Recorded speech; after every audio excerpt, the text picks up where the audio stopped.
Choosing a breast implant, wow, it can feel incredibly overwhelming, right? There are so many options out there. How do you possibly make a decision that you're going to be happy with for years to come?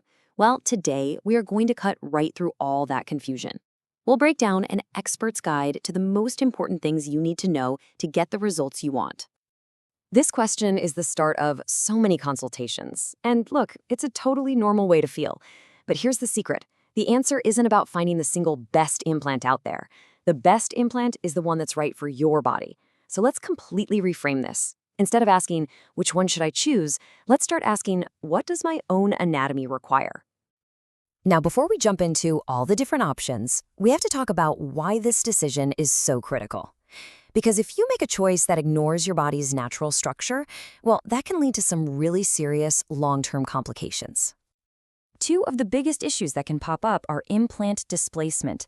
That's where the implant just feels, well, out of place, especially on your side, and a much more serious condition, something called symastia.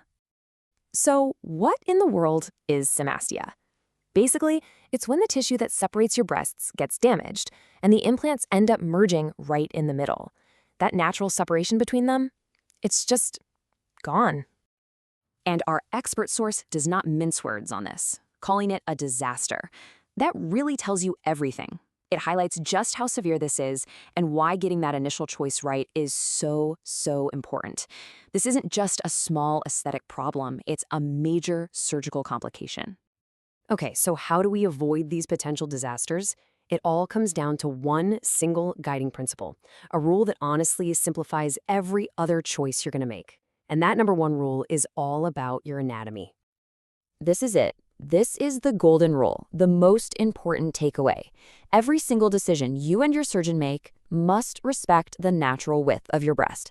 Think of it like a boundary line that you just can't cross. It sets the foundation for everything that follows. And this is where your options really start to become clear. Think of it like this.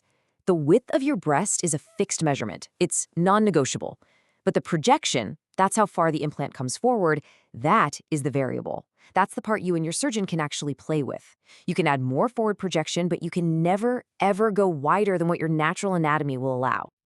Okay, with our golden rule firmly in mind, let's tackle the first big choice you're going to make, the actual shape of the implant. This is where respecting your anatomy starts to get really practical. Generally, you've got two main options, round or anatomical, which a lot of people call teardrop. A round implant is pretty simple. It has the same width and height, so if it happens to rotate a little inside the body, it's no big deal. The shape looks exactly the same. But an anatomical implant is a whole different ballgame. It has a very specific width and height. And this is where the risk comes in. If that teardrop implant rotates, even just a little bit, the entire shape of the breast gets distorted. It's a huge factor to consider. All right, so once you've thought about the shape, the next huge question is, where is the implant actually going to be placed? And trust me, this choice is just as important as the implant itself. Broadly speaking, there are two main choices for placement. You can go either behind the pectoral muscle, you'll hear this called under the muscle, or you can go in front of the muscle, where it sits right behind your existing breast tissue. And this is not a minor detail, not at all. This one decision directly impacts your recovery time, how comfortable you are while you're healing, and most importantly, the final look you're going to have for years. It is a key piece of the puzzle you have to talk through with your surgeon.